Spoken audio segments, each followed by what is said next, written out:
Welcome to Wrestling is Hard, where every side is the dark side of the ring. Follow us on Instagram and Twitter at hard4wrestling. Email us questions and complaints at wrestlingisHard@gmail.com. I'm Jim. Brandon, hello. You were up a little late last night. What's going on, buddy?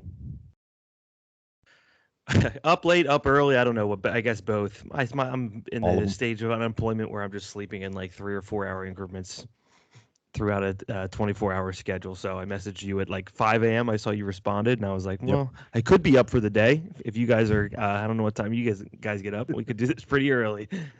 So Yeah, I was in between sleep cycles as well. I got my 3 hours or 4 hours in, and then I was awake. I had to lay down for my hour nap when the sun comes up.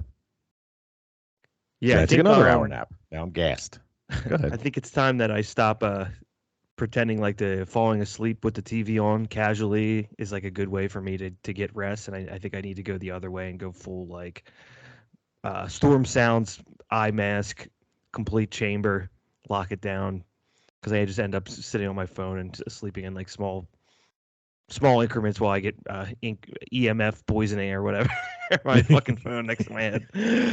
I wake up and play the very exciting New Japan Strong Style. I'm in the dojo.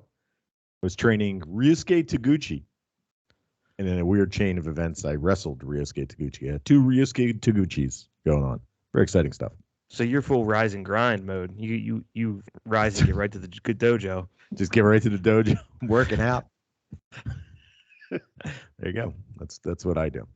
Also, I had this weird. Well, we went out to Korean hot pot. You ever do K-pop before? Korean hot pot? Yes, Brandon? sir. Yeah, it was my first time doing it. I've never done it before. So, needless to say, my stomach was a little tumultuous and salted. Very salted I was last night. Like, oh, meat sweats. Oh, my God. So I woke up like, do I poop now? Do I take my laxative now? It's like this whole thing where I'm like, nah, I'm just going to sweat out. Wait till the morning so I have one giant turd. My whole life revolves around pooping these days. Chris, how are you doing? Well, I went to bed at 11 o'clock and woke up at 7. One Slept the giant entire turd. night away. You sleep all the way through the night. That's insane. 100%. You stinker. Man, Yeah, you suck. Fuck you, dude. I like do the a lot of shades. stuff, and these are my pit vipers. New pair I got in the mail the other day.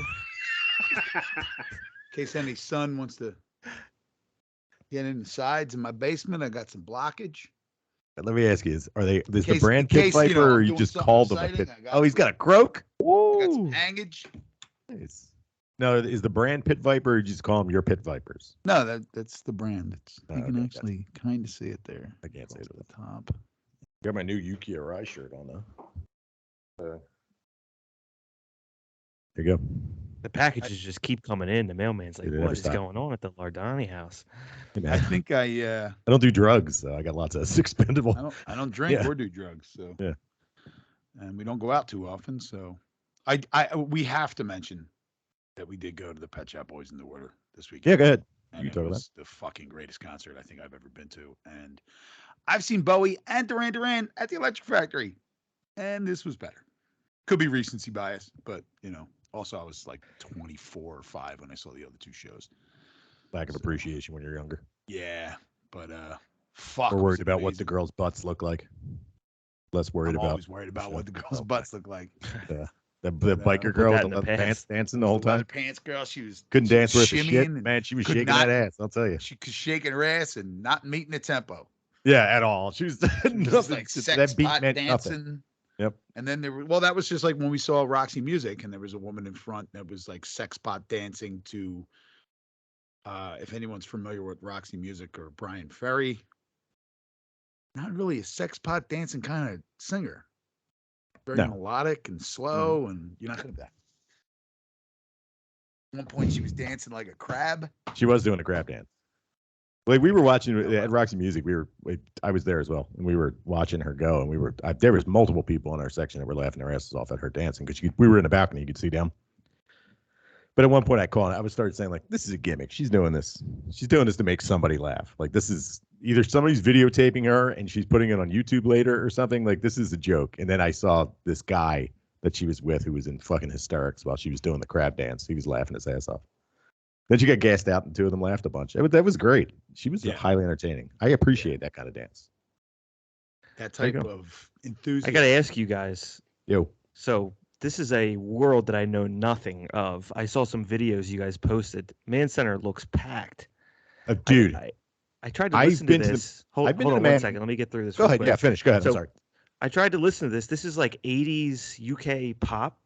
And I saw Jimmy said he started to cry. I need to connect some dots for me here. I'm not familiar with the Pet Shop Boys New Order? New World Order? No, New just World New Order. Music. Just New Order. Don't diss New Order by saying New World Order. I can tell this is a soft spot for you guys. Yeah. What is this time and place, and what's the emotional connection here? I've never Chris, I'll let you, because Chris is a big Pet Shop Boys fan, so I'll let him go. Yeah, I'm a huge. They're probably one of my favorite bands. So I don't know what all right. So when I got my first radio in the early '80s as a gift, West End Girls from the Pet Shop Boys was on it non-fucking stop.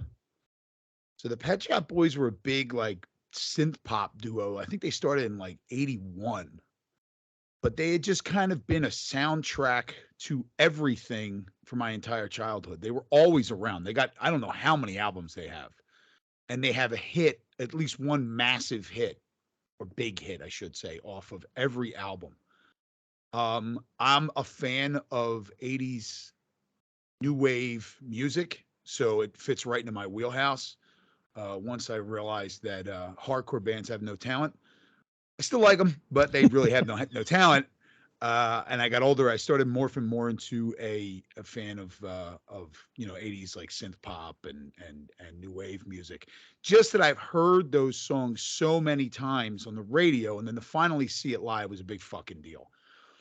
We also waited, I think, Jim, I'm not sure when it was. I say early 2019, but it could have been very early 2020 when we bought those tickets to that show. 2020, everything was already. Well, the beginning of 2020, it was. We bought the tickets in 2019. Yeah, it was like October, November 2019. So we've been waiting since 2019 to see that show. I had the tickets on my phone for that long.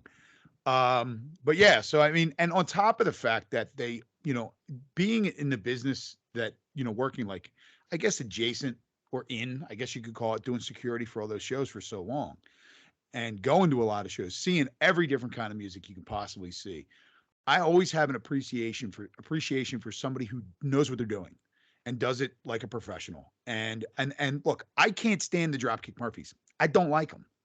But when you see them live, which I've done a few times, mostly because I'm pretty much there, they're either opening or I'm working the show.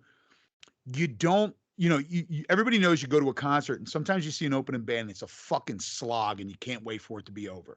Even if you don't like a band, but they do what they do well, it lessens that hatred of what is going on, right? You can watch it and be like, okay, look, it's not my kind of music. I don't really like these guys, but they're very good on stage and I can appreciate that.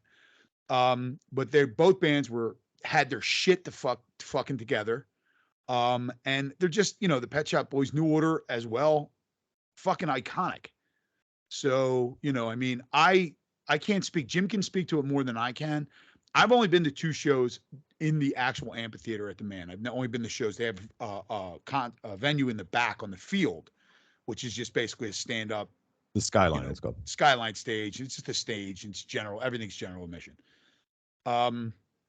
I've been to 2 shows there, but I've only been to 2 inside the Man itself. So I can't speak to how crowded it was, but it was fucking, I mean, it wasn't horrific. It wasn't uncomfortably crowded, but it was a lot of fucking people there.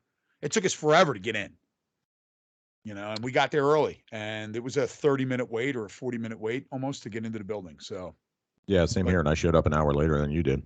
Yeah. 30 minutes later. It was just a log jam. Yeah. But just let me just finish real quick. I'm sorry. But just to see, for me, it was more seeing the Pet Shop Boys along with New Order because I'm such a big fan. Their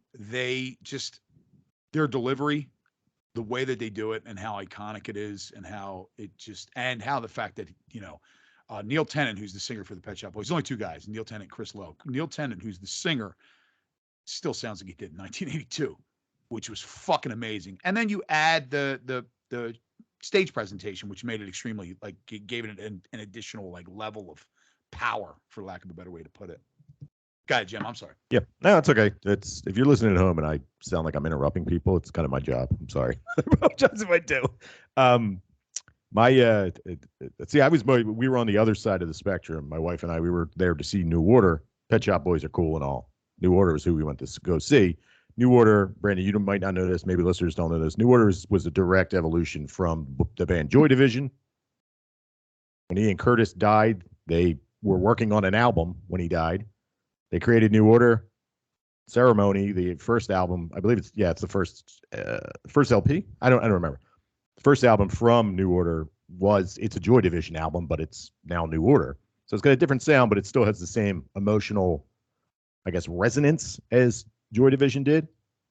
So for a lot of people that were Joy Division fans, my wife's a huge Joy Division fan. Like it was, New Order was a natural evolution. And eventually they got poppier and they got more dancier, which is what a lot of music did in the late 80s. Like new wave transformed into what eventually became rave culture. And to Pet Shop Boys' whole thing, Pet Shop Boys, I was telling my wife, she's like, oh my God, I can't believe how fucking great they are. And I mean, New Order was great. And we were very excited to see them. It was emotional for both of us, especially my wife with New Order. But Pet Shop Boys fucking was amazing. That was like, I can see like when we were like planning to go to the show, I was listening to some Pet Shop Boys and I was like, I really only like 4 of these songs. I was listening to a best of.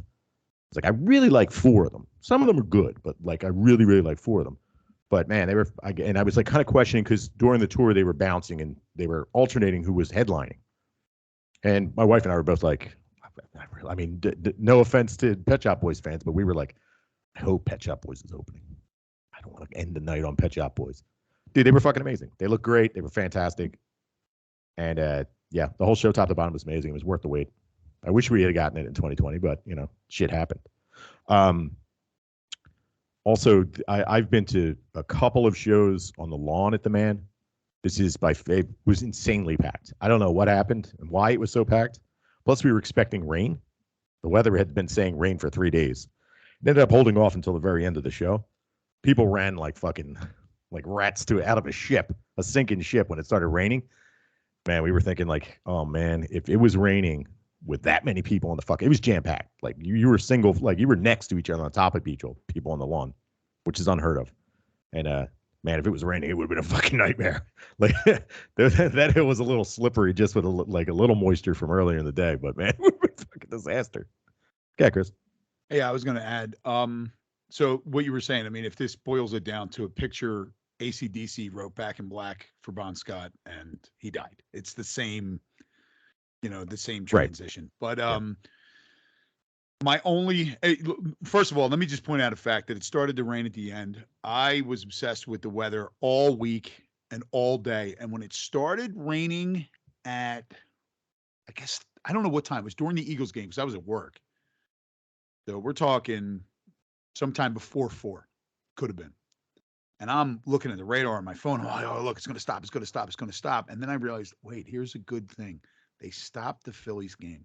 They will not restart a 1:00 game, especially this late into the season, until they know they're going to get the whole game in. So if they see on the radar, okay, it's raining, there's going to be a 45, 50-minute break, whatever, hour break, and it's going to start raining again, we're not going back out there. We're going to go back out when it's all gone. And before I left work, they were back on the TV at 6:00 at night. And I was like, all right, good, we're going to make it. It started to rain, I think, during the encore of New Order, maybe during the last song, and myself, my wife, Jimmy and his wife, out of the whole, what were there, 8 of us there that kind of met up there? We were the souls. I looked at Jimmy, I said, soul fucking survivors. Everybody else fucking bailed. Yeah. And then what did they do? And this is what makes me laugh. They all bailed to get stuck in the rain trying to get out. Mm-hmm. As just stand here, you're going to get just as wet and you're still going to see the show. The only problem, and this directly relates to something we talk about all the time here, and this is not a knock on New Order because they were fucking great, but there's a different energy level from one to the other, and the whole stage presentation for New Order is like going to see a rock band. There's not much more to it I mean, the music's great. I'm not even going to say this. They're just, it's like going to see a concert. Then the Pet Shop Boys, a lot of graphics, a lot of light, party a lot related. of this. It's more party related. Thank you. I was gassed. Yep. After the Pet Shop Boys, because I was singing every song, I was screaming and hollering the whole time. So I was kind of like, you know, you see a great match and you're like, oh man, this next match was really good, but I was so spent for the one before it. Right. Like this is where they should have put the tornado tag with all the dudes that we don't care about on, just so I can get my energy back up. Now, by the time New Order got rolling, I started rebuilding because it's fucking New Order. They're going to get me back up for it. But yeah, that was my only thing. But the show was fucking awesome. They did some Joy Division covers, which they usually do at the end. Yeah. The only issue with that was I was so glad to see it. Anybody that you get people, if you mention New Order that are Joy Division fans, and they get like, it's fake Joy Division. I'm like, no, it's all the dudes. Like, it's all the same people. What were they supposed to do? Just quit? Yeah. And Sumner wrote all those songs. He wrote all the music there. It's not like it's just like a bunch of dudes trading on the guy's name, on Ian Curtis's name. But Ian Curtis's voice is so distinctive that there's a little bit of like, when they're doing Joy Division songs. Yeah. But at the same time, the entire time, the entire time they're doing Joy Division songs, there's fucking pictures of Ian Curtis on the fucking screen. The whole time, yeah. The whole time. It's not like they're like, fuck that guy. We're making money off of this. And that's the attitude. It's like this weird, you see it. The reason why I'm saying this is because we talk about wrestling, and that's the fucking, this is the pinnacle of shitty attitudes for fandom. You get it everywhere. You know, it's so weird. I never get it, but, you know. You got the brawn. I've got the brains. Let's make lots of money. Yeah, they were mad that that's in a commercial now. Yeah. Who cares? God forbid you make money. One thing, well, my last point on the show, the Pet Shop Boys, and I was explaining this to my wife, and she was shocked that they had such a following because the whole place was singing along with them. You know what I mean? And it was like, well, you know, they got a resurgence through the 90s because of rave and EDM. And she was like, I didn't expect to be in an EDM show. She was like, because of remixes in Britain, they got a whole new fucking resurgence through the 90s where they became, you know, #1 hits in Britain over and over again every fucking year. They're due to remixes by this DJ, remix by that DJ. They just kept, you know, they've been around forever, and then they stuck around because of just the fun nature to their music. So there you go. Just great tracks. Yeah. Brandon, thoughts? No thoughts. That's just truly a world I don't know shit about. I like barely have ever even gotten into Joy Division. Probably is going to happen later in my life when I start accepting getting into sad music. You know this, Jim. this whole shoegaze sad music stuff. I'm just like, dude, I don't. You're not a sad boy. I'm not. I think I am. That's why I'm like, dude, I don't want to indulge in this. You're anymore. avoiding it. There's a constant fight against this every day. I did it too. I avoided it for a very long time, and then eventually I'll watch like a Disney movie and start tearing up. I'm like, dude, I can't. I watch CBS Sunday mornings and I Don't start tearing push up me because I'm close to. I listen to NPR and I tear up. All right. What do you want to talk about? A couple cool guys. The coolest dudes in town. That'll be the most dudes in interesting town. thing we talk about. The only wrestling podcast, I'm sorry, Jim, just let me, Okay. the only wrestling podcast where the people involved in it actually admit to the fact that they have emotions. You know who doesn't Yeah. have emotions? Go for it.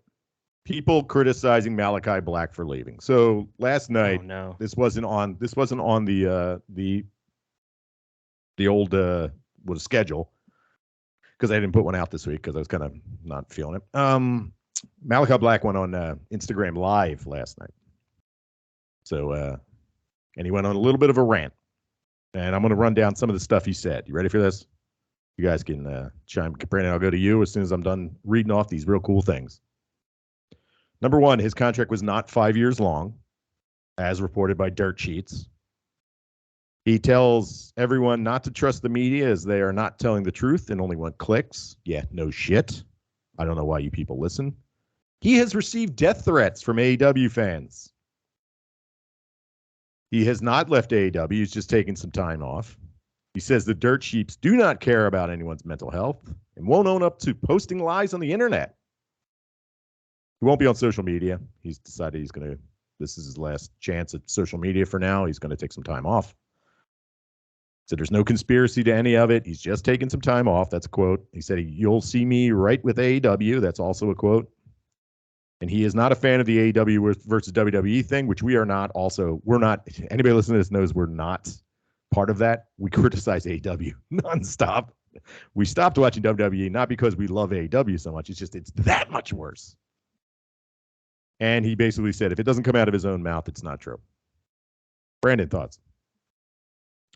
Yeah, I mean, again, good on him.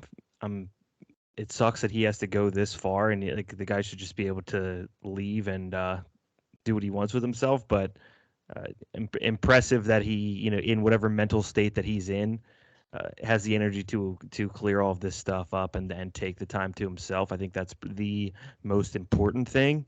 It sucks when you're going through some mental health thing, especially I can only imagine if people are talking shit on you while you're just trying to get your head on straight. Also, like, who are these people? This is a group of people that I truly can't put my finger on. The internet, like someone's in deep distress, I'm going to stick the knife in deeper. I watched this guy on YouTube. It's unrelated but same vein. Camping with Steve. He does like camping videos. He just will go out into the woods and he'll do interesting shit. But he had like his wife tragically died like a month ago, and he had to post a video yesterday I just watched where he's like, hey, I don't know if I want to come back because there's a couple % of the people on here that are posting like horrible things about my wife, which wouldn't ever cross anyone's mind. I just wanted to like figure out what's going on with this. Shouldn't even say I want to. I have no read on what this small minority of people is that have that little sensitivity to the human condition. Human pigs. Chris, thoughts?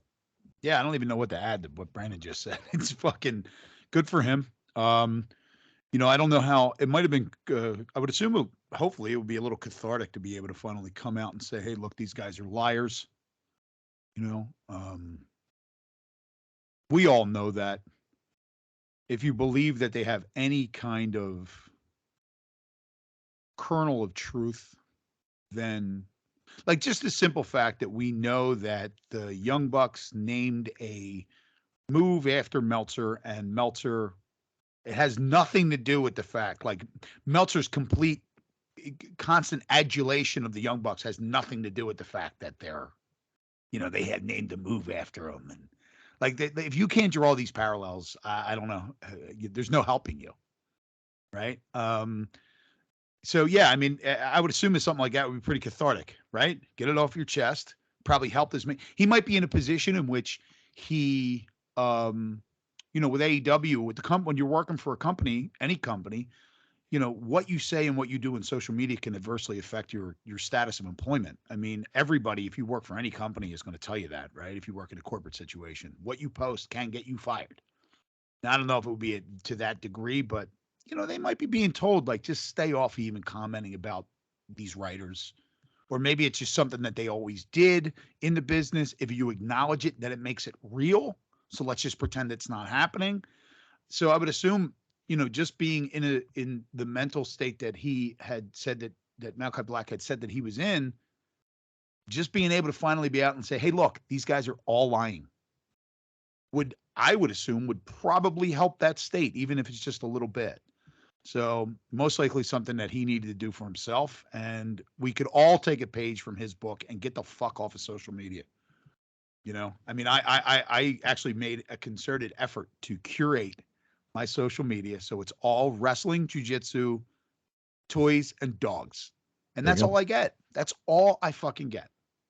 So the new thing I get on Instagram is Korean baseball cheerleaders. That's what I get. I didn't know they were a thing. Somehow my phone decided that I am really into hot Korean women. That I'm not going to complain. I'm not complaining. We were getting what we were. Oh yeah, that the girl. workout one. We were getting that for a while. Then that disappeared. The exercise lady. Brandon, did you get the exercise lady at all? No, not. That was like that was in a. They showed how that was a farm that was creating those videos, where they had these people doing this exercise videos in front of like 200 different. Well, It's hard to describe gotta- what the You that, got that was the noise they were Take making. a step back here and go through this. So you it's like a turn it on. So they clinch. They're basically clinch. The woman's like pushing her hips out and clinching her abs and bringing her body together, standing. And she would do it along with huh, huh, huh, huh, huh, huh, huh, huh, huh, huh. And these videos were just fucking this was a everywhere. I factory? could not avoid them. And there was a So factory weird. of cameras, social media presence, just fucking farming these things out, these videos. I couldn't. There was like 200 different accounts that would just send them to me. And then So I started sending. Of course, I started sending them to Chris, and then Chris was getting them. I was like, if I'm dealing with this, he's dealing with it. I think I actually started. I think I sent that one to you. I started whatever way. It doesn't matter. It really doesn't matter. But the other one was the one that you got me on. Was I have to back up for this one because I don't want to do it in the mic. But you know what I'm talking about was, and there'd be like an explosion with an eagle flying past. The fake landscapes. Yeah. And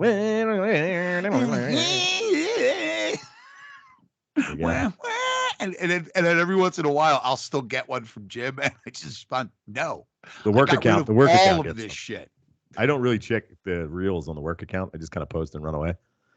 But yeah, my work account gets them, and then if I get them, I go, ooh. I send them to everybody I used to send them to, just to see if they gets worked into their logarithm again. Don't want them. Fuck. They were so They get they into were your funny phone for like like a 5 virus. minutes.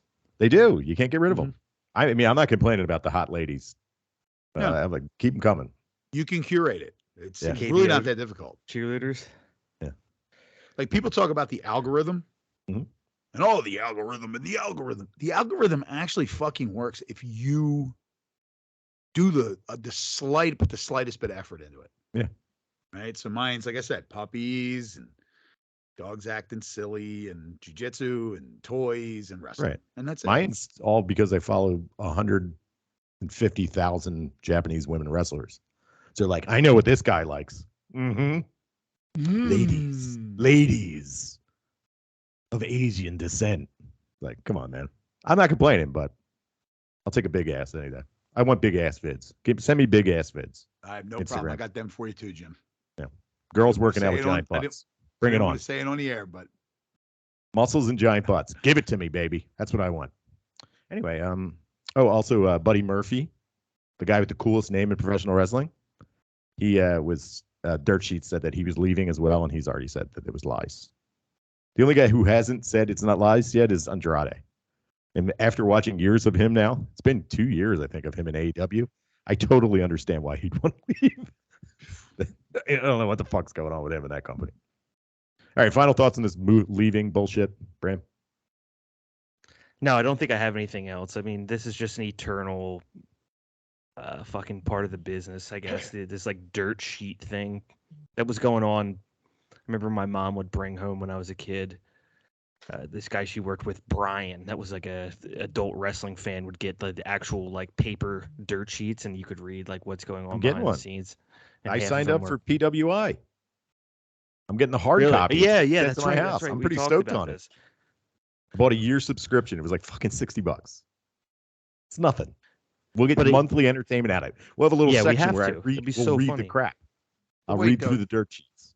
But I think the only reason I brought that up was because I think even at that ripe age of fucking 6 years old, I could look at it and be like, oh wow, Stone Cold Steve Austin did this, and then immediately not give a shit when it was like some actual like human gossip. Right. But they're still doing it 25 years later. So I'm not that audience, and I can't speak for them. I don't like them. Yeah, I don't like it. I did see, well, PWI for one thing, they pretend it's like a real sport and they buy into the storylines. So that makes it a little bit of fun. They have a rankings and everything. It's all based on storyline. So that makes it fun. It's not like we heard a rumor, hearsay, plans change, that whole fucking routine. The greatest line ever, and I think I'm going to start using it. Chris, you were late for work the other day. What happened? Well, there was an explosion on the road, and I swerved, and I got a flat tire, and I had to change it, and then I got into work. This may or may not be true. PWI, that is Apter, though. Yeah, right? it's Bill Apter. He's still that's a totally different animal, right? I mean, it's like based out of Lancaster. Where's it based out of? Lancaster, right?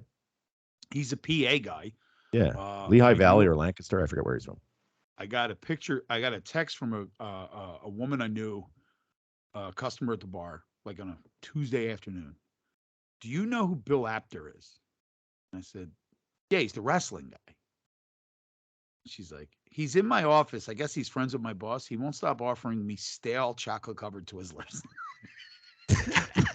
I said, he's a grown wrestling fan. Give him some slack. Grown wrestling fan. Apparently, What the a shit warehouse thing to still out offer there. It's pretty somebody. cool. Go in there, they have Gotta like get them stacks and Twizzlers stacks to of someone. eggs. Chocolate covered Twizzlers. Terrible. What the Chocolate fuck? covered Twizzlers. What the Yeah, fuck? fuck, Bill. Jesus Christ. How fucking angry would you be if somebody was like, "Hey, I have Twizzlers," and you'd be like, "I'm not really a fan," and they pull out the chocolate covered kind. Oh, dude. And they were There's the stale. gummy, Hard and as then a there's the rock. chocolate. You don't fucking. Yeah, how did you know they were stale? Maybe they were What? just chocolate Twizzlers. Oh, that's possible. That's possible. Maybe I misunderstood. They're probably chocolate Twizzlers. And she said, We're gonna go with thank you. chocolate Yeah, I'll covered. take one. Let's do it. And they were stale.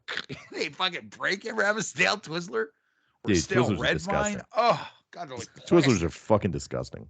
Licorice. Yeah. Oh, God. They're I not. actually There's ate a nothing lot of candy Twizzlers about this weekend. Twizzlers? A ton of Twizzlers this Was weekend. it like gummy candies or something? I had every kind of Twizzler. There was like yellow Twizzlers. I had the pull apart Twizzlers. Oh, they're good. They're soft. What's They were going on kind of here? good. Wait a minute. What's I going don't- on here? I don't want to go down this rabbit hole, but I went to. I do. We have I nothing went to to talk about. gun bingo on Saturday night What? with my girlfriend's family at the Sassmansville Firehouse, and they brought a buffet of Twizzlers for me to munch on while we did bingo. Did you win So a gun? I was radicalized. No, I didn't. It was we didn't win any guns, but I got radicalized at gun bingo. I was drinking Let me ask you Manlings this. and eating pull apart Twizzlers. Yeah, what do you got? Do they have all of the possible number combinations, letter number combinations on a giant board? They're like, all right, everybody, it's bingo time.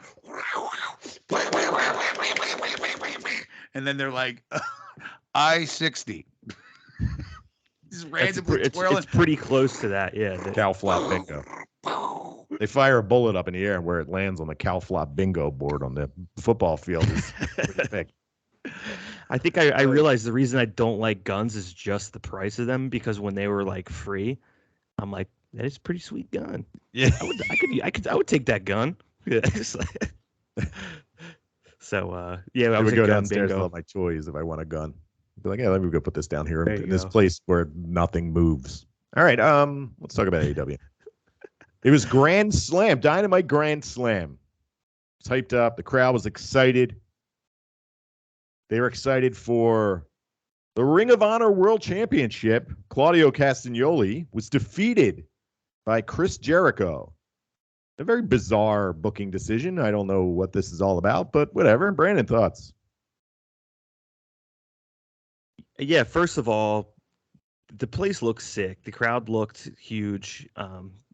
The like array of spotlights kicked all over the place, kind of creating that haze in the background for these first matches. I'm like, man, this does look like a big wrestling event. It looked better than almost all of their pay-per-views. I think it was the same setup as last year, but it just jumped out to me.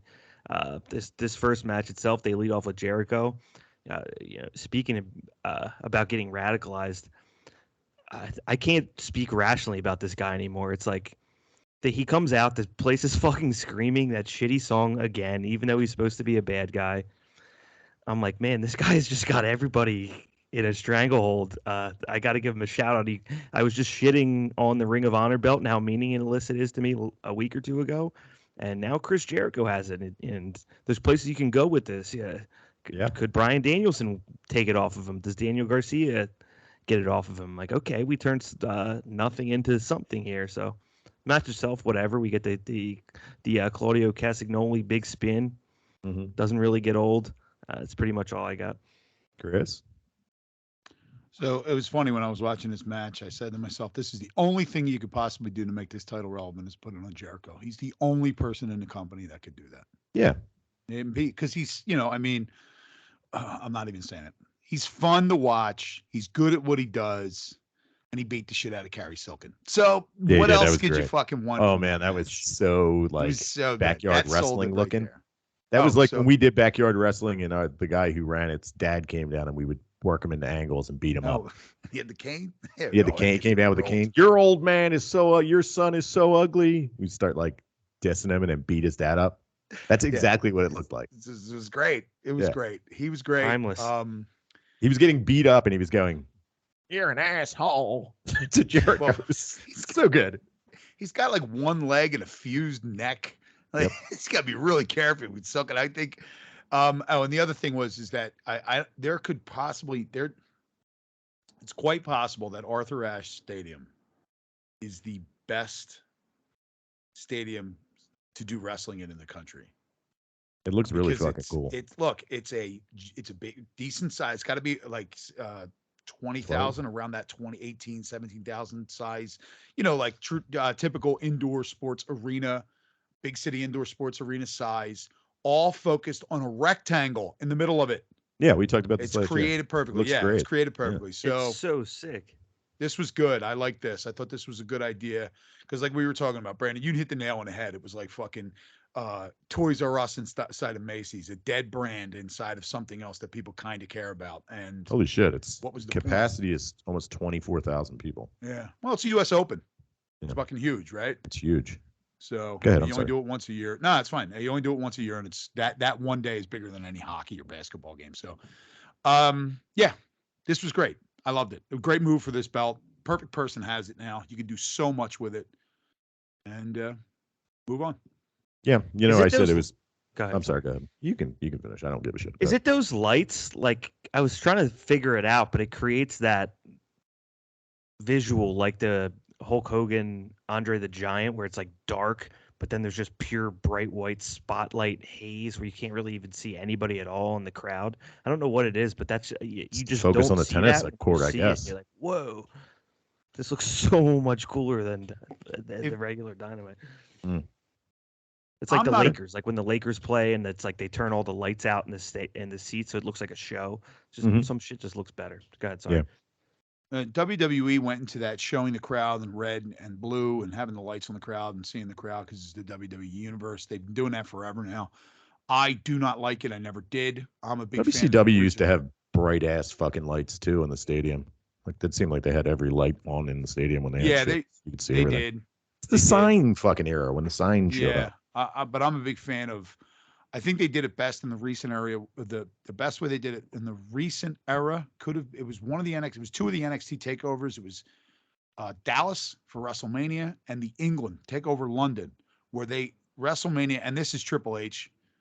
The entire stadium would be dark and the ring would be lit up bright, and that's all you're there to see. Maybe the people in the front row, the couple of front rows. That's it. I'm a big fan of this, and I think it makes it look that much more special. Than this, New Japan does the same nebulous thing. of shit that you can see everything. Yeah, they do. And the big shows like Ryogoku Kokigan, places like that, Osaka Joe Hall. When it's the bigger stadium, it's all the focus is on the wrestlers. They'll pan the crowd once in a while. It's different when it's in Cork, and Corkin's basically a fucking gymnasium. But yeah, I think it brings the attention more to the wrestling than it does to, hey, people in the crowd, look, let me get myself over. Hey, I've got a Munchies shirt with the Cookie Monster on it. Dreadlock. Weed Cookie Monster, man. We are experts at our eyes wandering into the crowd, and then shortly after picking who we are in the crowd. You guys always do that. Cracks me up. There's Jim. There's yeah, there you go. There you are, right there. So he's some like fat, ugly guy or something. Yeah. Let me ask you this, Brandon. You don't have brothers, do you? No. That is a brotherly trope. Mm-hmm. As soon as the ugliest person in the movie walks on screen, there you are. The older brother says to the younger brother, "Hey, that's you." There you are. Got your shirt on. I've been hearing that's you for 40 years. Over 45, 46 years. We would always do whenever you're coherent. Not brothers, but we would always do the if we see someone that remotely looks like a guy that we both know with a friend, but just 100 times worse, be like, "What's up, Matt Riley?" Just to elbow our friend, just point at this slob that like looks like a horrific version of that guy. "What's up, Matt?" You have horrific versions of pro wrestling, so your options are unlimited. Yeah. So I said, booking wise, it was strange. Well, it was bizarre because the decision is like, okay, well, I guess we're going to make something out of this Ring of Honor title. But does this mean that we're going to get it's Jericho going to be defending this on independent Ring of Honor shows? We've only had one so far, correct? Like, is this a sign that maybe Ring of Honor is going somewhere else? I don't know. Is it going to be streaming eventually? Maybe. Who knows? Supposedly they're high on pro wrestling content in this new company, Discovery. Are they Warner really? Brothers Discovery? Yeah, they're putting money into it. Fucking Turtle Man commercials during my programming. Very upsetting. All right, let's move on. Turtle Man, that's the 90 Day Fiance guy. Oh, that guy. Yeah, Meme the guy. fucking trash can. Hey, That trash can dude. Trash can. Yeah. The Acclaimed versus Swerve in Our Glory. The Acclaimed win. Seems like they just put it on the back burners because they didn't realize that how hot the Acclaimed were going to be at the pay-per-view, and they were just like, let's just have them win at this thing instead. Pretty good. Yeah, Brent. Yeah, this was pretty good. It was that plus I feel like Tony Khan had to go and be like, sorry boys, I got up there at that press conference and I was super high on coke, and my Apple Watch was going off, my heart rate was going at 200 BPM, and I didn't do anything during CM Punk, and then you guys came on after and I accidentally booked a rematch for you without thinking about it. So now we got to go through with this, because if I don't go through with anything from that press conference, I look like a bitch. So that's what we get. That's what we get here. They go back around and we get a fame answer. Yep. The Acclaim cheating to win kind of works for me. I'm not usually the cheating I roll at, but they're so inferior sort of to these two. Right. And I think I like one thing that they did with this was Keith Lee and Swerve kind of fighting over Billy Gunn. Swerve was like saying, you're talking to him, and Keith Lee's like, we don't got to worry about that fucking guy. And then he ends up impacting the match. So it made sense. Appreciate that.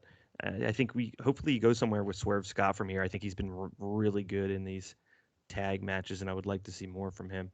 I don't want to see him just go off my TV for 2 months. Right. Chris, thoughts? While this was a good match, this was, in my opinion, too little, too late, and I lost interest in giving a shit about the result. When they had me hooked, they lost. Right, at the paper. And now you're going to realize, we we had everybody hooked. Everybody's talking about how great this was. Oh, we thought the Acclaim was going to win. Let's just let them do it on Wednesday. That's my opinion on that. I mean, I like the match, but did anybody at any point think that they were going to lose? No, I didn't. Well, that's why they did the rematch. Too little, too late there. I did like the ending, though. I'm with Brandon. I did like that they cheated to win. No, I mean, they still good have people. Ultimate Heel as a bad guy, and they're not good people. They're creeps. Yeah, you know what I mean? So good. it's like, Love it. And AEW gets its first openly gay champ. Congratulations. I can't think of any openly gay champs in any other wrestling company. I don't know why we're just saying AEW.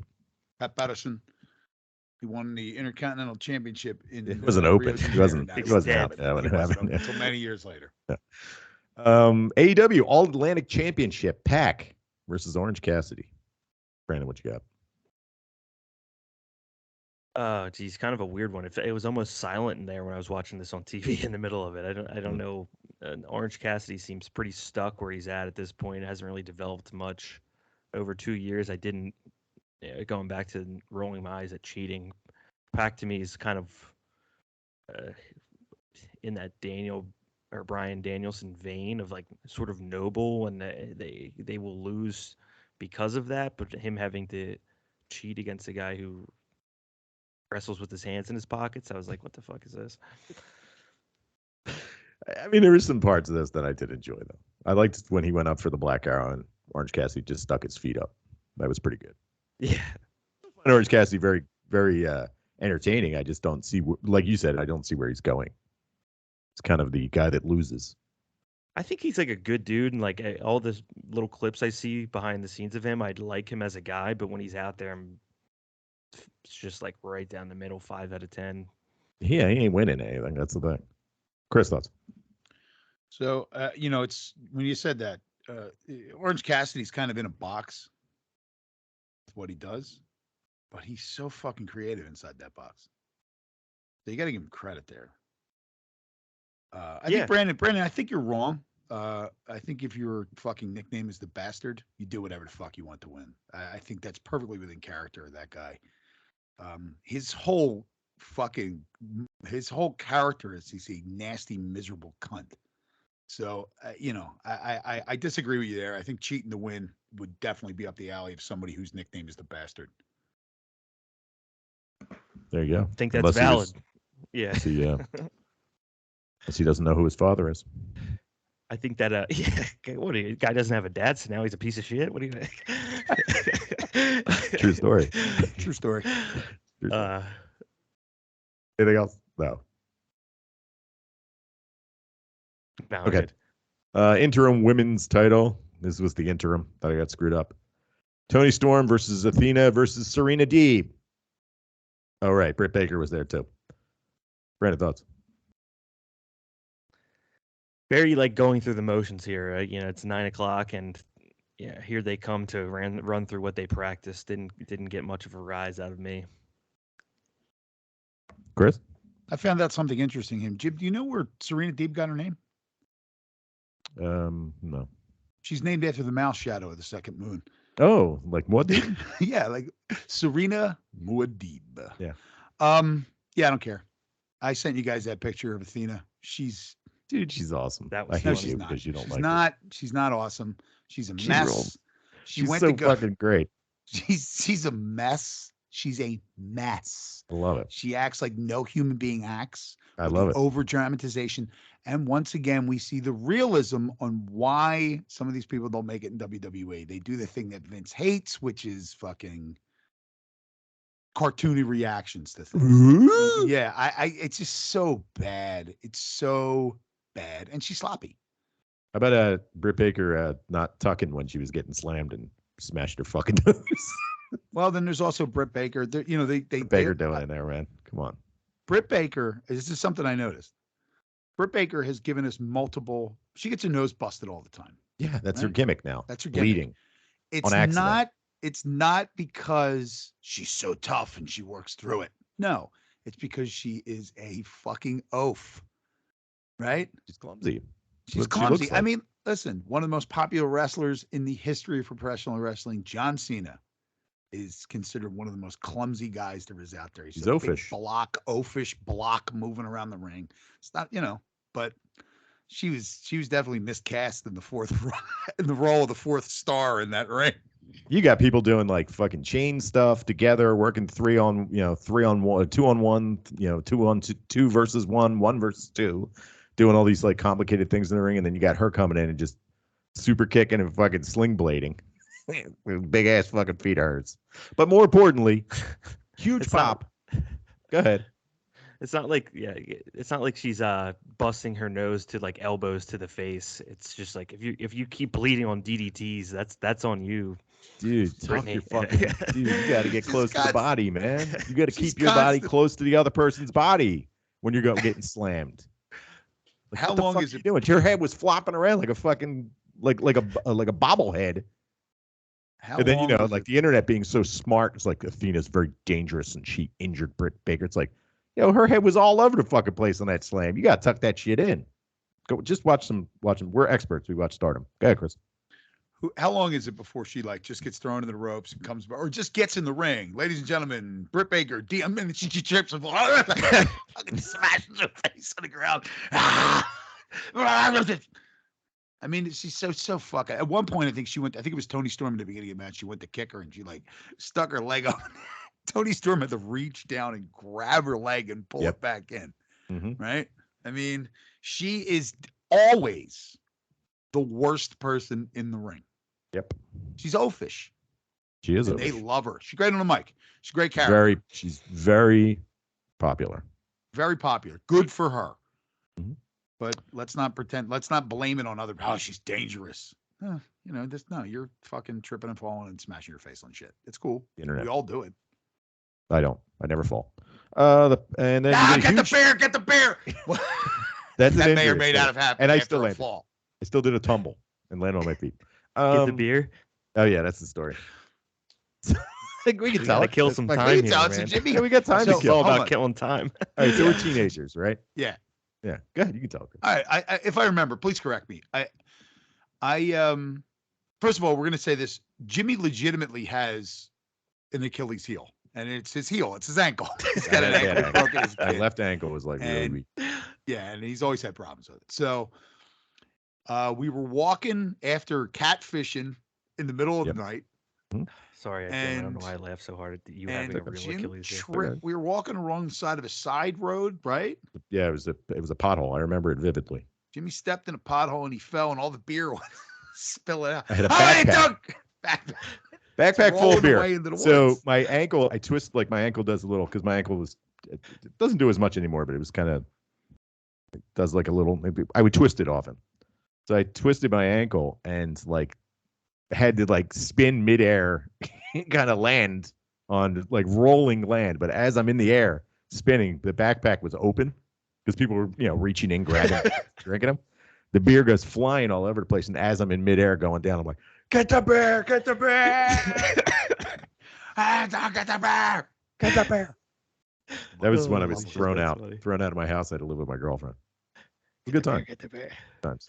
That's when you were thrown out of your house, but expected to go, "Please let me stay," and you were like, "Fuck this! I'm out of here. Fuck this! I'm gonna go have sex." This shit. There you go. Anyway, speaking of sex, Saraya shows up. AKA Paige from WWE. Huge fucking pop. News comes out. She is not she cannot get in the ring yet. She is not cleared for active duty, but she got a big fucking reaction. So, maybe some people are a little jaded on this and be like, "Hey man, she hasn't wrestled in a long time. She's not a big deal anymore. She hasn't done anything in a long time." She's got a big fucking following. She got a huge hit, huge pop, and people will point to her as being like a reason why WWE women division is where it is today. Was people like her and AJ Lee. So, Brandon, thoughts? Yeah, huge pop. I didn't realize that she wasn't cleared to wrestle though, which is now distracting me. Came out like 2 days later. Yeah, dude, if it's how many years has it been? Probably 7 years since she's really performed at all, and that's at the point where it's like whatever you have doesn't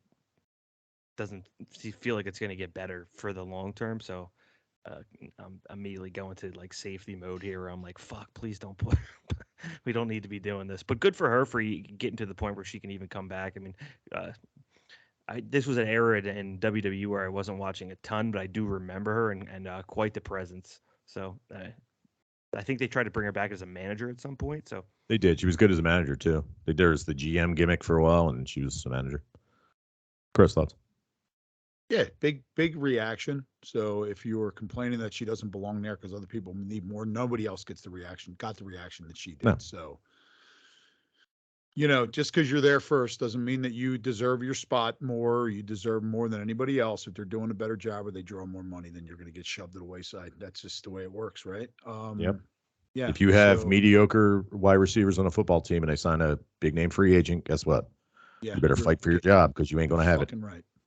Fucking right. And Jim just made a football reference. I did. Thanks. I was just thinking that. I'm like, wow. I wanted to dumb down our very high level conversation for the normal man. Thank you for bringing it down to my level. Well, he had to go back to his years of being a football fan to recall that story of falling in the pothole. That is. So, it's all coming back to me now. I have an Expos hat on. Like I'm sports fan. I like that. I like that. This so what was I saying? Oh, yeah. So, and then she got into a big beef with everybody online because they were telling her that she doesn't pronounce her name right. This happened. Who's the right? Yeah. She's like, no, this is it's my name. I know how to say it. My actual name. It's for this word and the actual pronunciation is Saraya. And she's like, ladies and gentlemen, have you heard this woman speak? Yeah. She barely speaks English. She's from England. Saraya. It's whatever she says it is. It's her fucking name, jitbag.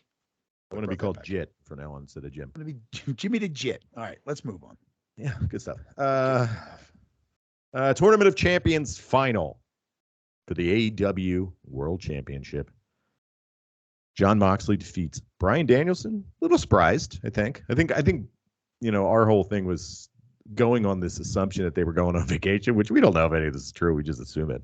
Reported over and over again. What do you want from us? Yeah. reported over and over again that they were supposed to go on vacation, and both of the guys that were supposed to go on vacation now hold titles and aren't going on vacation anymore. Moxley defeats Danielson. Damn good match. Chris good. I mean, Brandon good. Yeah, match was great. Two things here outside of that.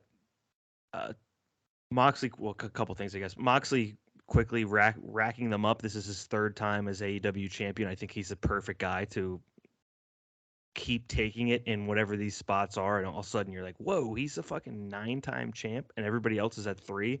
I think that's a fitting tribute to him in this company if he's never going to have the big run again. Bryan Danielson kind of in a weird spot here to me, where he's so fucking good every time that you watch him. His character's kind of like, he's clearly the best wrestler, but he's such a good guy and like a good behind the scenes wrestler in my mind, at least, where he's just like, yeah, sure, put him over. I don't care. I don't need to have the belt. And those two things are starting to conflict, where I'm like, okay, you're clearly the best guy here and you just keep losing. Where are we going with that? I heard a lot of people say, I saw online after this as my final point, they're like, well, when Bryan Danielson wins, he needs to have an extended run. They're going to wait to put the belt on him until it's his time to carry the company. And I was just thinking, like, this is I'm so sick of this version of how to handle the top belt in a company, as like, well, you have to set it up for an extended reign as opposed to just who has the best idea and who's going to do something interesting at the time. I'm not a fan of being like, well, who's the best now is based off of who carries the title the longest, or it only means something if it's an extended run. Just have them pass it back and forth. Do you really remember much of Kenny Omega's reign? I don't. I remember him doing a promo with Orange Cassidy talking about sunglasses. Oh God, I was just doing that today. I was just thinking about today when I was well, you have them on. Out. Yeah, you do sunglasses. I don't find anything memorable about it. I find a lot of John Moxley's fucking reigns to be memorable. Yeah, this interesting argument. No, it's okay. Go ahead. You go. Sorry, I keep stepping on. It like plays to the opposite, where I feel like because Kenny Omega was so obvious he was going to have a year, it takes away from everything that happened in the middle of it. Yeah, all the long reigns, unless they're doing something really entertaining, they tend to bore you after a while, and then you don't remember any of it. Kata, Punks in WWE. Eventually, he had to turn heel. You can't stick with the same shit. It gets boring. I like to flip-flop once in a while. Long ones, medium-sized ones, short reigns, a little bit of everything. Chris. Yeah, I don't have anything. I don't have anything to really add. Oh no, I did. So yeah, I mean, you guys are right. Match. I mean, it's exactly what you'd expect from those two. I'm still thinking along the lines they probably had Mox winning this title off CM Punk at some point. Right. So we're just getting just another means to an end, the most entertaining means to an end to just get back to maybe where they thought they wanted to be to begin with. That being said, I thought there was a little too much focus on MJF with that fucking chip. He was on the screen, which was bizarre. Yeah, it's just, I mean, that was just silly. Way too much focus on him. How about the most bizarre thing of it is that, okay, he's sitting up wherever the fuck he's sitting and they're filming him. Then he has to act like he's interested. Right. This is TV. He's pretending that he cares. It's just a job. But then the camera's on him the whole time. So he can't pick his nose. He can't blow his nose. He can't get up for a piss break, have a piece of popcorn. He's just on the screen the whole fucking time. It's like making these faces. So fucking weird. Horrible. It's weird. Why don't you focus on the guys that are in the fucking ring? And then in typical AEW fashion, and I'll blame AEW for this, and I think the show went long and my DVR cut out. So I didn't know what happened until later. There you go. I was like, no, I went to watch it. I was like, shit. As soon as I heard Taz go, Tony Khan's made us aware of the fact that we're going to stick with this till the end. I think it may be just very, like, it ended and then it ended. You know what I mean? Like, it was only a couple minutes over, but it was just like the match ended, my recording ended. So that's all I got. Any other thoughts, that Mike? MJF focus ruined it. I think not ruined it, but it just definitely took away from it. We get it. He's watching and he could challenge. We get it. Yeah. Understood. Brandon, thoughts? I think it was good for that like Blackpool Combat Club thing they have going on. Speaking of the finish for Danielson to not tap and just get choked to sleep there. I was like, oh, nice, very admirable. That's it. I guess we're gonna, because MJF is now gonna be wrestling. Did he wrestle him on fucking Rampage? I didn't watch Rampage. No. He's gonna wrestle Wheeler Yuta eventually. We're gonna do the old work his way through the fucking faction to get to the chief, Mortal to get to the Kombat champ. ladder. But, Yeah. but once again, why would he do that?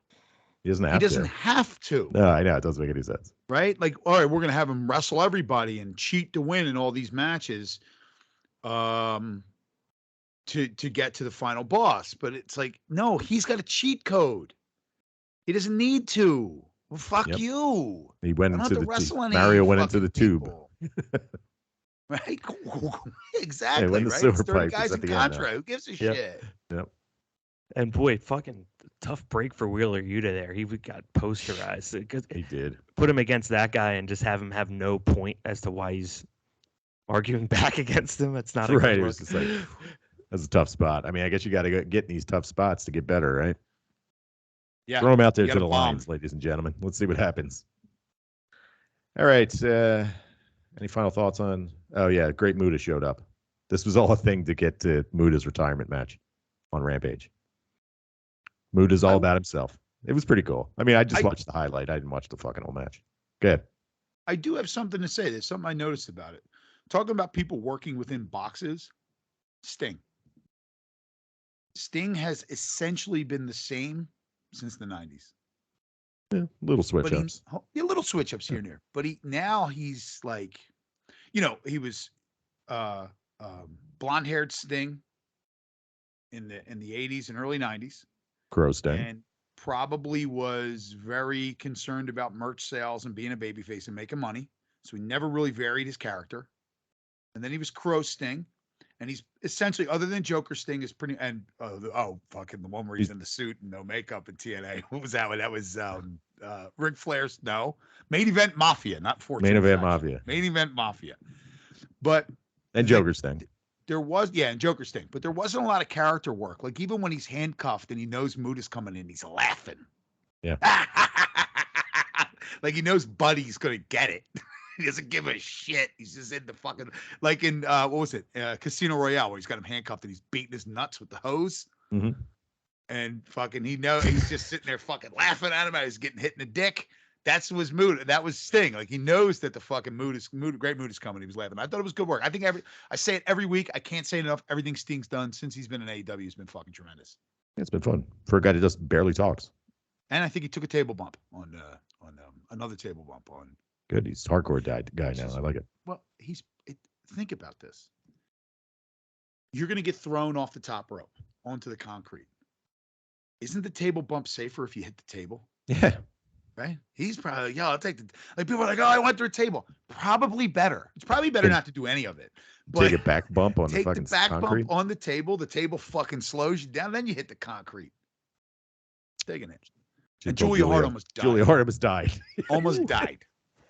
It was a rough Talking one. about table bumps. Yeah, she's young. She'll be fine. That's very specifically from the mind of Chris Lardani. Muta and Sting is like in Casino Royale when a guy was beating his balls with a yeah. Well, when Mads Mikkelsen was beating fucking Daniel Craig's nuts with a knot and a rope. Yep, knotted rope.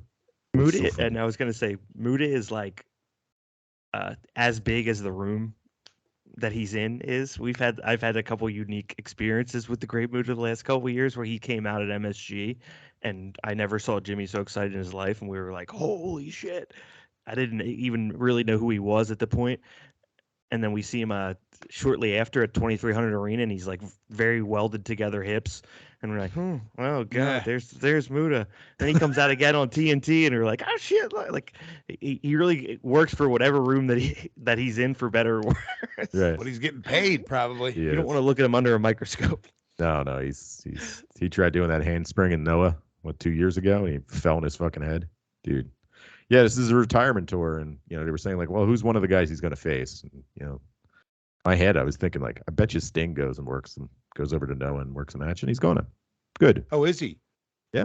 Sting's going over to Noah? Yeah, that's what this whole thing was. Oh, okay. Bringing Muda out was like, hey, Muda's here, does his thing, and it's like, Sting is going to work one of his retirement matches. Dude, he's got like fucking 4 retirement shows. So they're selling front row tickets for like $10,000. Sold out. Holy shit. So I did notice while I'm watching, was Jericho on who was on Jericho was on commentary. I think Jericho was. And he's saying, I know it's the Great Muta. I could see those fingers twitching. Oh, so the suit that he was wearing and the music and the fucking giant thing in the back, that didn't key you in. But when you saw those fingers moving, you knew it was him. Fuck, man. Think about what you're saying. Like, they just say shit to talk. And the reason why is because they have no fucking play-by-play guys. It's just all color commentary guys. Nobody actually calls the match. They're all just talking, Next week on AEW Dynamite, we're going to have this next week. And did Schiavone get wrecked during the Wheeler Yuta thing? Because I noticed he disappeared and came back. Yeah, he got beat up. He got beat up, and then he went backstage and did an interview, I think, with I forget who he did the interview with. I was like, Doc Sampson, this was filmed before. I did notice, too. Go ahead. Oh, fuck, sorry. That's all right. Jim Ross has not been on the show, and he has not since the pay-per-view. In my head, this is because Tony can't trust him to like not say something about whatever lawsuits going on. I have no idea if that's true or not, but that's what it feels like. It's like he's definitely going to slip up and say something he can't say. Maybe he was involved in it. We don't know. Now he's suspended. Yeah, could be. You know what I mean? There's a whole faction of people that are like, Kenny Omega needs to come back to television. He was just helping a dog. He doesn't deserve to be suspended. Listen, I've been suspended from a lot of things in my life. Lots of suspensions. I have a folder full of suspensions. I deserved every fucking one of them. This guy's been suspended. I've been suspended lots of suspensions. Disbelief. Yeah. All right, AEW next week or tomorrow in Philadelphia. This snuck up on me. I'm not going to it. Brandon, are we going to it? No. Unless it's like $10. Can we discuss that? If we find a $10 ticket, I'll go. Oh yeah, we didn't talk about it. So I got the pre-sale code for the. Oh yeah, that too. Yeah. The pay-per-view up in Newark, and nosebleeds were $100. Fuck you. In Newark, beautiful, lovely Newark, New Jersey. That fucking slog of a ride up there too, up the turnpike. Fuck that. It's not even that. Like if it was in New York, where there's stuff to do, you make a whole fucking day out of it. I spent $100 on tickets to go to a concert. I'll spend $100 on fucking AEW. There ain't shit to do in Newark. I'm not fucking spend that kind of money. Hell out of here. Kiss my ass, Newark, New Jersey. Brandon, thoughts? Yeah, I agree. I was actually relieved that we did not get those tickets. I'm like, this is a depressing place to spend $250 in. What do you even do? You eat Dominican food? And then what do you do? They don't have public transportation. You can't take the subway. Got to hang out by the stadium. It's funny because you sent me that text about the pay-per-view, and I said, yeah, I mean, we'll go. Just let me know. And then you said the tickets are too much money. I believe my response was, I've never been, I forget what I said, but like, I'm legit not disappointed at all about this. Yeah. And then not 2 hours later, I got an email saying that the English Beat's playing in Philadelphia that night. And I was like, dude, if I had found that out later after I bought tickets, I was eating those fucking tickets if you couldn't sell them to somebody else. I wasn't going. Right. You know what I mean? I was going to go to a concert. So I was like, fuck this. And it leads into what I was going to say, which was initially was AEW is coming to Philadelphia. I got asked by a couple people, do you want to go to, and my besides you guys, my response immediately was like, no, I don't want to go. Unless the tickets are super cheap. I'm not going. Yeah. I mean, it's just like, you're not bringing anything to the table at these shows where I'm just like, yeah, I really want to go see that. It's just, do I really want to drive into the city and spend money and possibly get stuck in some front of some David Wells looking racist dude that fucking, was being a jerk off the whole fucking time. And you see it more and more at these shows. Shirt. Yeah. They're fucking Cornette fans. I figured it out. Everything they say is shit that he says. there is a weird faction of people that listen to Jim Cornette. Like, there's a weird faction of everything in this fucking world where you can't have an individual spirit. You have to just glom onto some quasi-celebrity, and that's your personality. Yeah, I don't get it. It goes from people like Jim Cornette all the way up to fucking like the tops of government, where this person and believing everything they say and repeating everything they say is your personality. Now, you have no personality. That's what you are. And there's a whole fucking faction of them. There was some dick a couple of weeks ago in front row. I guess it was the pay-per-view. I think it was pay-per-view. Front row with the Jim Cornette shirt on and like this USA coat. And he looked like so inbred. And he had signs that were, and I didn't get the joke. They're Cornette sayings. And he was just holding them up with this fucking face, this inbred face, like, the hell? I'm just like, man, these fucking people are weird. Like, you go to something you don't enjoy just to go act like your hero. So fucking weird. Cosplay is cooler. Go dress up like your favorite wrestler. Right. This makes no sense. I don't get it. And here's the other thing, like, nobody cares about you. Nobody cares about me. Nobody cares. But like, you're going to go there. You're going to hold up these signs. Nobody gives a shit. The only time anybody ever acknowledges somebody in those situations is to acknowledge what a cunt they're being. That's it. Nobody's like, oh man, that guy's so great. I can't believe him. He was like funniest dude in town. Way more entertaining than I was watching. Yeah. Yeah. Fuck you. You ruined it for it. I can't stand it. It's just people. It's people that have not been pressure tested. Like they don't question themselves, and nobody says anything. So it's two things. They heard Jim Cornette say something, and their friend asked them to go to the show. So now this is their whole identity, and they didn't really think about it. No one's ever asked them, like, do you really feel like this? And they're just, this is this half-baked identity that they kind of have, but they're working some fucking stupid job, and they wish they could talk more and have more of a personality. So it's their night out, and they're going to express themselves and let everyone know that they used to be funny. So that this is the type of garbage that I now have to sit around when I want to go start a podcast. Kick it at AEW. Yeah, do a podcast. Yeah, go start a podcast. Do a podcast. Then you'll see how many people really want to listen to your opinion. That's what the guy looked like. I hate him. Anyway, I don't think you were asking for a real answer, Jim, but that's my opinion. I think it was rhetorical, but I really think I should. The question I have for Jim is, what does that guy sound like again? Anyway, AEW in Philadelphia. We get the AEW Championship Eliminator. John Moxley versus Juice Robinson. What the fuck? Hold on, let me give you all of them. Ring of Honor World Title. We get I Am at Chris Jericho. I'm reading his fucking Twitter account. You get Chris Jericho versus Bandito of Ring of Honor fame. Oh, well, at least that makes sense, right? Hold on. Let me get it all out, and then you can talk about it. We hear from Saraya, so we can figure out why she pronounces her name wrong, according to random guy on the internet. And we get a casino match, ladder match, and we get casino ladder match and winner and self-proclaimed devil, MJF. He's going to appear. There you go. So you get Brandon, Chris, go ahead. You were dying to say something. Go ahead. I don't know what it was. Oh, Brandon. Bandito. Okay, so you're gonna wrestle a Ring of Honor guy. It makes sense, right? And then you get fucking, here, give us money, and you'll get to see a promo at a wrestling show. Fuck you. Sure, it'll be a tag match. Should fucking. There's Alex nothing about this. So bring a losing tag team to the ring. I'm not fucking watching. I'm not going to this show. If someone pays for my ticket, I'll go. Hit me up. Brandon, go ahead. I think that's the biggest reason I didn't feel like going either, is that it feels like Philly's in this weird spot where they know they'll sell, so they don't really have to give them anything. We've gone a couple times now, and I can't really remember any highlights that I'm like, wow, it was cool. Sometimes I'll watch Dynamite even and be like, I wish I was at that Dynamite. We were always at like the low point Dynamites, it feels like. It's the ladder match. That's the thing we got. The return of exactly, I would like to add return of Adam Cole. That's the one thing we got. Go ahead, Chris.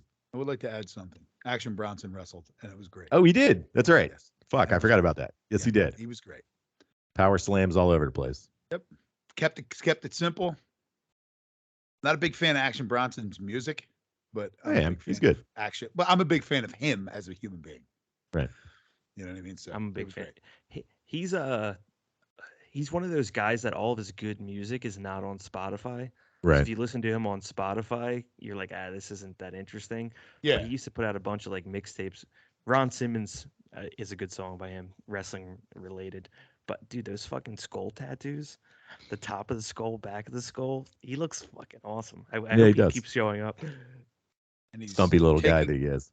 Oh, and let's point it out. Took control of himself and is in a tremendous shape right now. Yeah. To control the situation, right? So I think there was one other thing I wanted to bring up, but I don't remember, so it doesn't matter. 5-star Grand Prix. We're getting the finals on the 1st. We probably won't be able to watch that until the 5th, so we won't cover that next week. We won't have gone to AEW, so we won't be talking about our experience at AEW. God. So I guess next week we'll do some Stardom, and then we'll do some AEW. There you go. That's what you got for next week. Because there were some wild-ass matches in. Ladies and gentlemen, my dream is still alive. Suzu Suzuki's still alive after questioning the booking of Rosie Ogawa. Of course, he comes through for me. He always does. All right, final thoughts, Brandon, before we get out of here. Yeah, let's lean into the Stardom next week. I have a feeling we're gonna hit rock bottom with AEW Liacorus. AEW and their crappy Philly shows. Oh God, they saved it. This was Philadelphia, known for its hardcore professional wrestling fans. Soraya Speaks is your main event. Thanks for joining us this week and join us here every week at Wrestling is Hard. Follow us on Instagram and Twitter at @hard4wrestling. Subscribe and follow. Tell your friends. And for Brandon, Chris, I'm Jim. We will be back here next week. We're closing in on our 100th episode. I believe this is episode number 96. Oh boy, we got something special planned. Yeah, we'll do something fun. I think we'll do another bracket or something fun like that. Nice. All right, cool. Bye-bye.